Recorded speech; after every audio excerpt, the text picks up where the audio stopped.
Bismillahirrahmanirrahim. Assalamualaikum warahmatullahi wabarakatuh.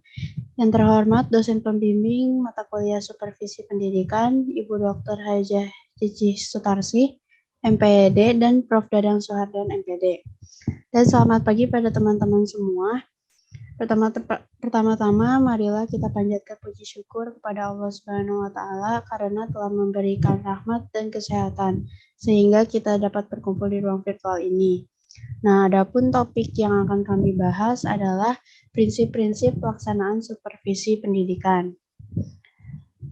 Next.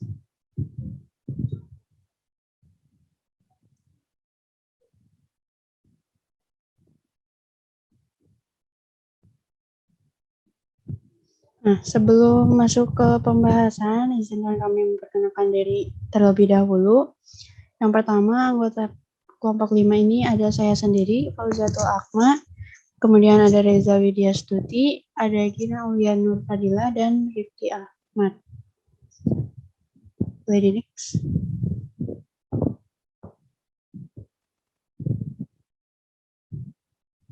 Nah, pembahasan kali ini terdiri dari 3 bagian, yaitu yang pertama ada pengertian prinsip supervisi pendidikan, yang kedua ada prinsip-prinsip pelaksanaan supervisi pendidikan, dan yang ketiga ada prinsip-prinsip supervisi akademik. Nah, sebelum membahas lebih lanjut, sebelumnya sudah kita ketahui ya, supervisi pendidikan merupakan suatu aktivitas pembinaan yang direncanakan untuk membantu para guru dan pegawai sekolah lainnya dalam melakukan pekerjaan secara efektif. Nah, supervisi pendidikan ini dapat dirumuskan sebagai serangkaian usaha pemberian bantuan kepada guru dalam bentuk layanan profesional yang diberikan oleh supervisor atau seorang pengawas sekolah, kepala sekolah, dan pembina lainnya. Nah,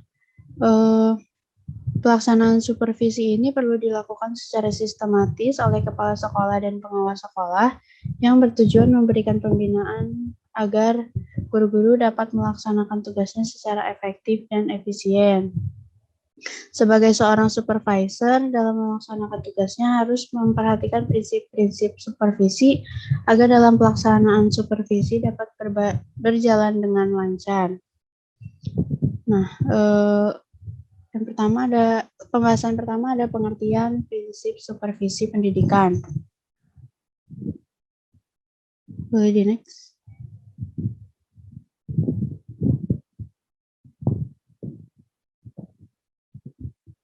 Nah, di sini ada pengertian prinsip itu menurut Kamus Besar Bahasa Indonesia, prinsip adalah merupakan asas atau kebenaran yang menjadi pokok dasar berpikir dan bertindak seseorang atau kelompok. Nah, menurut pengertian umum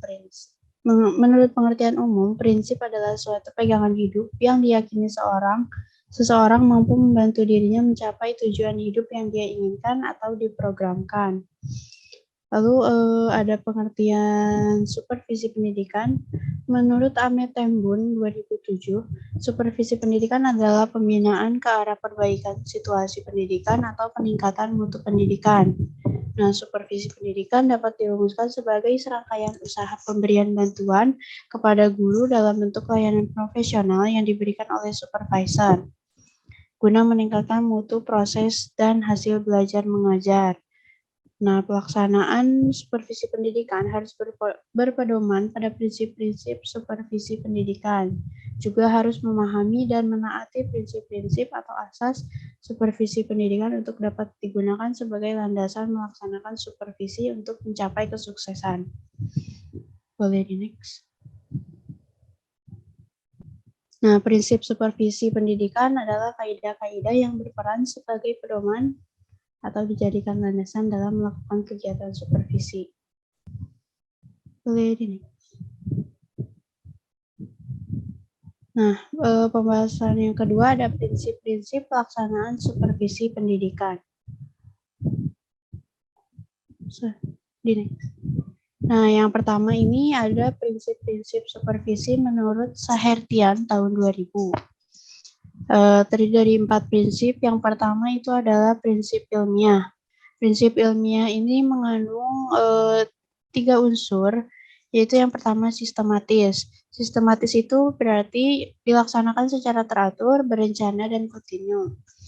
Lalu yang kedua ada objektif, artinya data yang didapat berdasarkan pada observasi nyata, bukan tafsiran pribadi. Lalu yang ketiga ada alat atau instrumen. Di sini prinsip ilmiah itu berarti menggunakan alat atau instrumen seperti angket, observasi, dan percakapan pribadi yang dapat memberikan informasi sebagai umpan balik untuk mengadakan penilaian terhadap proses belajar mengajar. Yang kedua ada prinsip demokratis, yaitu artinya bantuan yang diberikan kepada guru berdasarkan hubungan kemanusiaan yang akrab. Demokratis mengandung makna menjunjung tinggi harga diri dan martabat guru, bukan berdasarkan atasan dan bawahan, tetapi berdasarkan rasa kesejawatan. Lalu yang ketiga ada prinsip kerjasama. Di sini artinya seluruh staf sekolah dapat bekerja sama dan mengembangkan usaha bersama dalam menciptakan situasi belajar mengajar yang lebih baik, yaitu bisa melalui sharing of idea, sharing of experience, memberi support, menstimulasi guru sehingga mereka merasa tumbuh bersama. Dan yang keempat ada prinsip konstruktif dan kreatif, yaitu artinya membina inisiatif guru serta mendorongnya untuk aktif menciptakan suasana di mana tiap orang merasa aman dan dapat mengembangkan potensinya. Prinsip ini menekankan bahwa kegiatan supervisi dilaksanakan untuk membangun dan mengembangkan potensi kreatif para guru. Supervisi diharapkan dilaksanakan dalam suasana yang menyenangkan, bukan menakut-nakuti. Dengan begitu, para guru lebih termotivasi untuk mengembangkan potensi mereka. Boleh di next. Sekian pembahasan dari saya. Selanjutnya akan dilanjutkan oleh rekan saya. Kepada Reza, dipersilakan.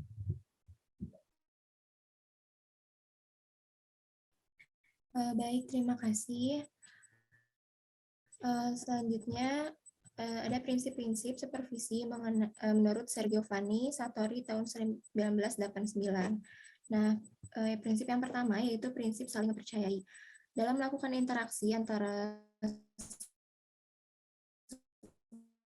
supervisor dengan supervisi, percayai maka supervisi dapat berjalan dengan baik. Supervisor dapat mempengaruhi supervisi untuk dapat melakukan perbaikan kegiatan sesuai dengan yang direncanakan. Kemudian supervisor harus mempercayai bahwa supervisi dapat melakukan apa yang semestinya dilakukan setelah kegiatan pada saat atau setelah kegiatan supervisi dilakukan. Prinsip yang kedua yaitu prinsip hubungan horizontal atau kesetaraan. Nah, prinsip ini dapat mewujudkan situasi di mana antar supervisor dan supervisi terjadi saling menghormati karena masing-masing pihak memiliki aspek personal yang harus dihormati, seperti konsep diri, pengalaman, pendidikan, kebutuhan, kepentingan, integritas, minat, dorongan, dan lain-lain.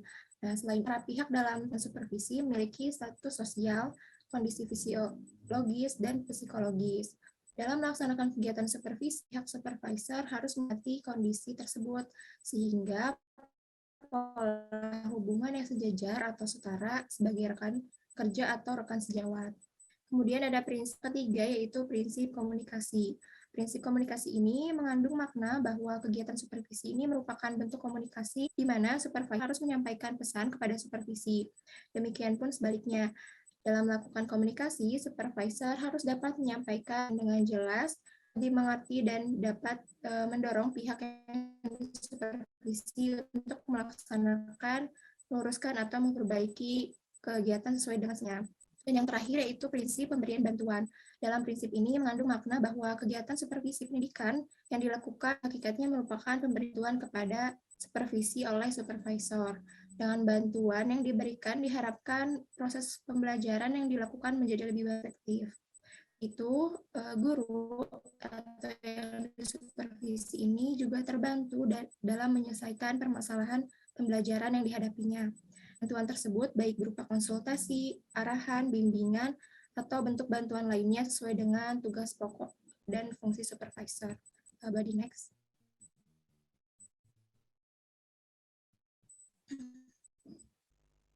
Di next, Pak. Nah, baik, selanjutnya ada prinsip pelaksanaan supervisi menurut Sergio Giovanni Amantemun.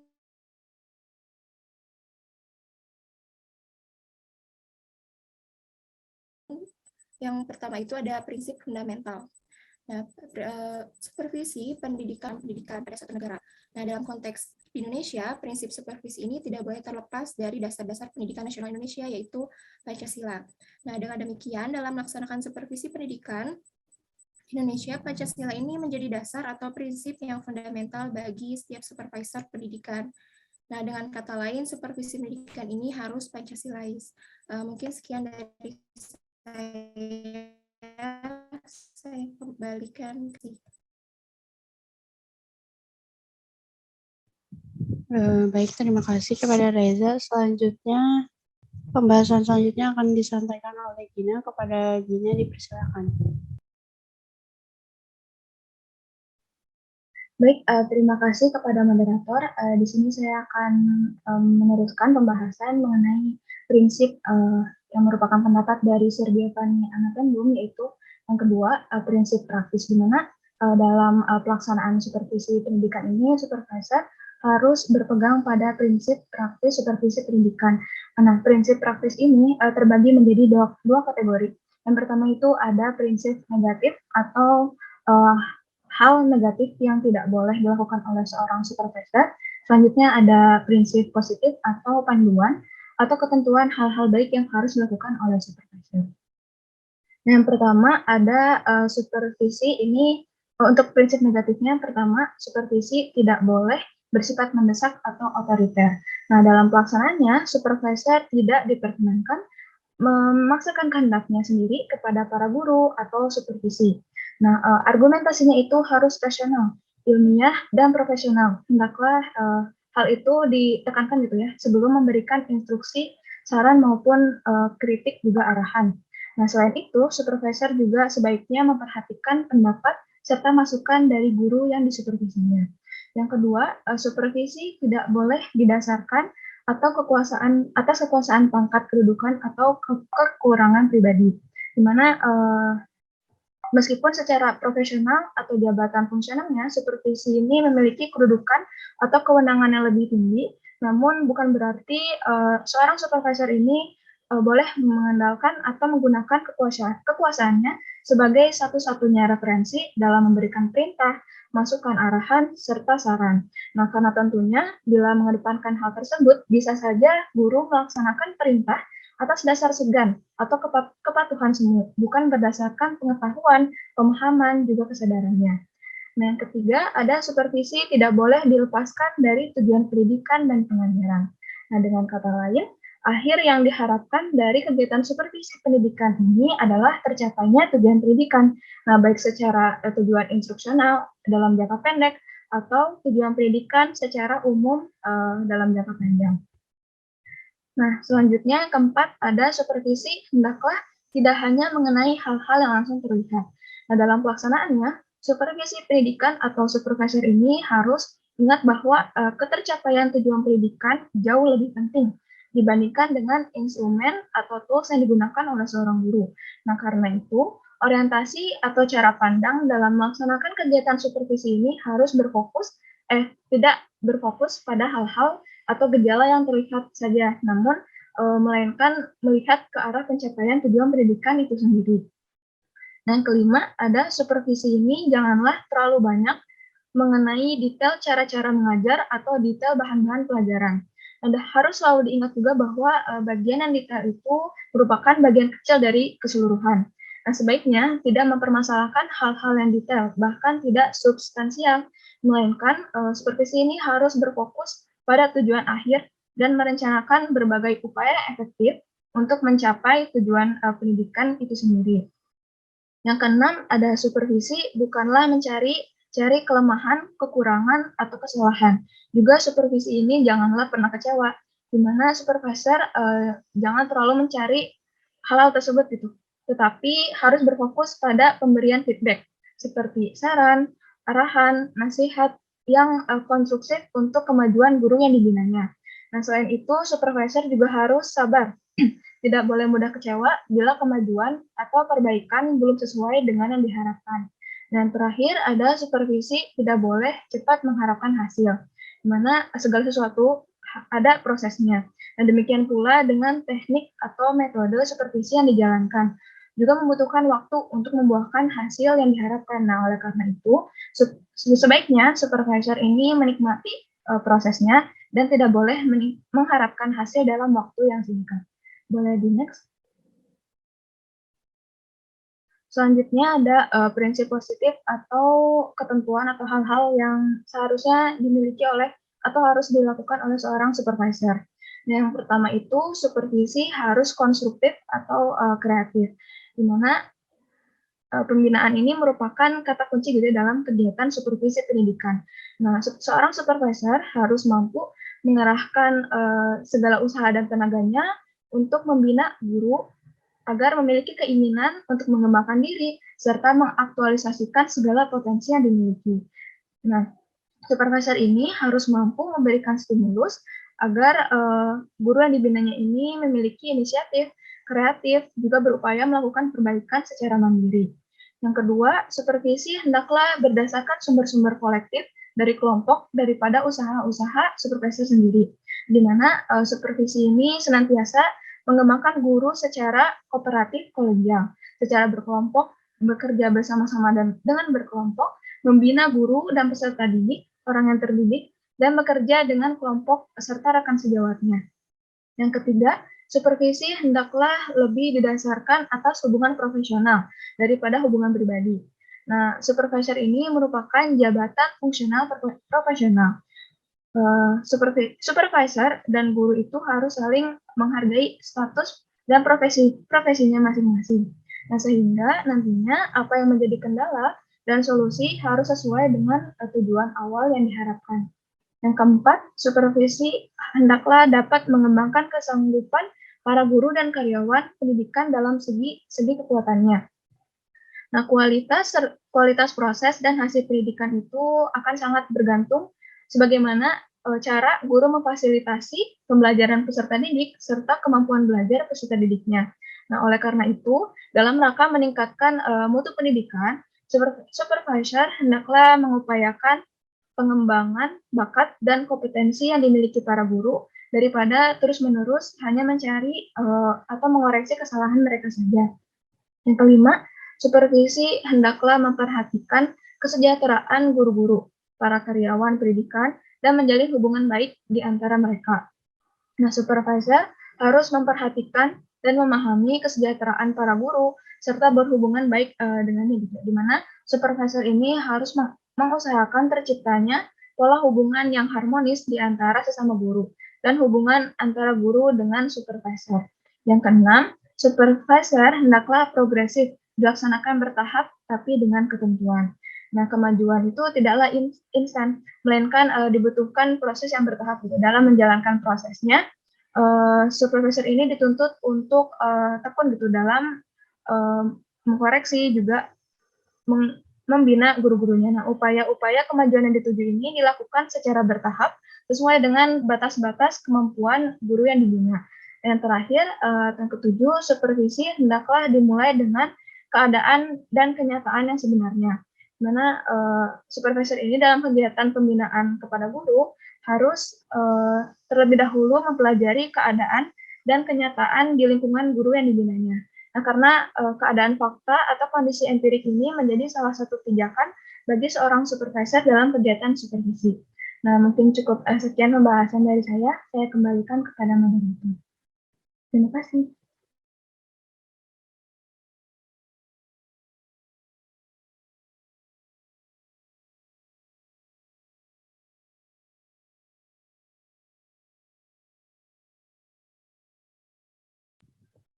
Baik, terima kasih kepada Gina.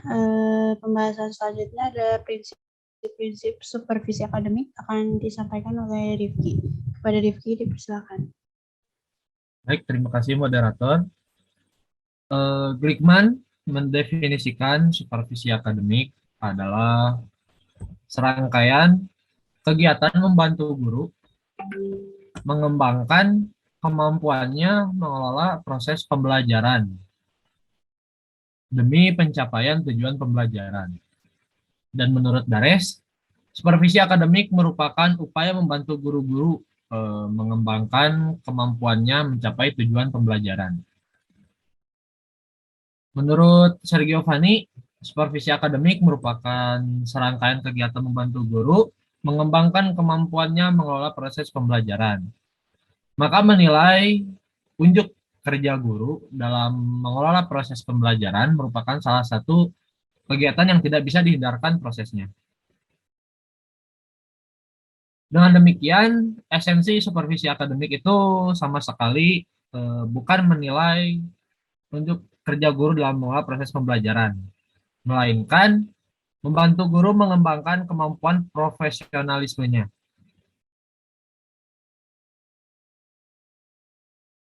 Dalam pelaksanaan proses supervisi akademik, supervisor harus memperhatikan dan merealisasikan beberapa prinsip berikut. Yang pertama, supervisi akademik harus mampu menciptakan human relation yang harmonis. Hubungan kemanusiaan yang diciptakan harus bersifat terbuka, kesetiakawanan, dan informal.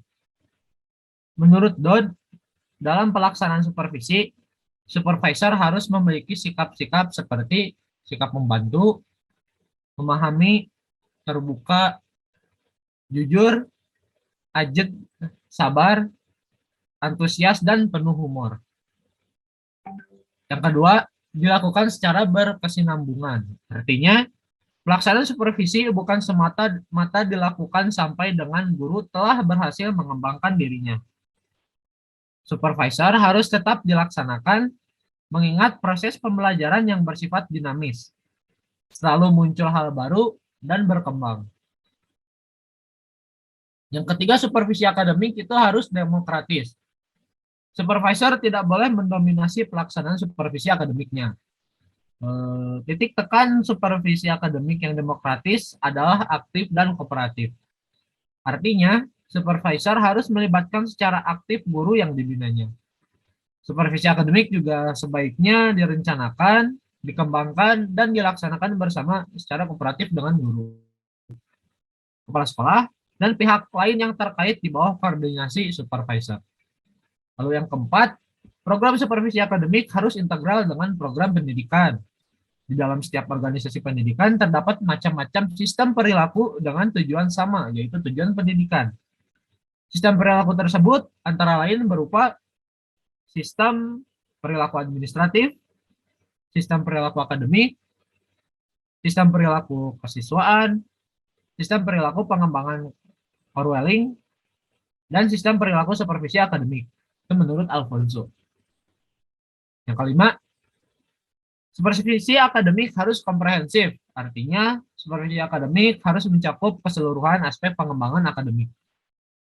Yang keenam, supervisi akademik harus konstruktif, di mana supervisi akademik artinya akan mengembangkan pertumbuhan dan kreativitas guru dalam memahami dan memecahkan masalah akademik yang dihadapi. Lalu yang ketujuh, supervisi akademik harus objektif, artinya objektivitas dalam penyusunan program supervisi akademik harus disusun berdasarkan kebutuhan nyata pengembangan profesionalitas guru. Tibalah kita di titik ke-9. Prinsip-prinsip pelaksanaan supervisi berhubungan dengan berbagai hal, diantaranya posisi, jabatan, atau kedudukan, situasi, keadaan, dan motivasi. Prinsip dalam supervisi ini harus ditetapkan supaya pelaksanaan kegiatan supervisi dapat berhasil sesuai dengan tujuan yang diharapkan. Para supervisor hendaklah bersifat simpati kepada yang disupervisi. Karena tujuan dari supervisi ini adalah menuju ke arah perbaikan, bukan mencari kesalahan. Pendapat tentang prinsip supervisi yang dijelaskan oleh para ahli menjadi acuan dan pedoman dalam pelaksanaan supervisi. Agar supervisi dapat terlaksana dengan baik, maka haruslah memperhatikan prinsip-prinsip yang sudah ditetapkan. Yang terpenting dalam pelaksanaan supervisi adalah adanya perbaikan yang bersifat ilmiah, kerjasama, progresif sehingga menghasilkan perubahan kepada arah yang lebih baik. Oleh karena itu, dalam melaksanakan fungsi supervisi, hendaknya seorang supervisor berperan sebagai mitra guru dalam meningkatkan mutu proses dan hasil pembelajaran dan bimbingan di sekolah binaannya, juga sebagai inovator dan pelopor dalam mengembangkan inovasi pembelajaran dan bimbingan di sekolah binaannya. Kemudian sebagai konsultan dan konselor bagi kepala sekolah, guru, dan seluruh staf sekolah, serta menjadi motivator untuk meningkatkan kinerja semua staf sekolah. Sekian pemaparan dari saya kembalikan kepada moderator. Baik, terima kasih. Dan sekian teman-teman dan Bapak Ibu dosen, demikian pemaparan materi dari kelompok kami. Demikian pemaparannya. Saya sebagai perwakilan mohon maaf atas kekurangannya dan terima kasih atas perhatiannya. Wassalamualaikum warahmatullahi wabarakatuh.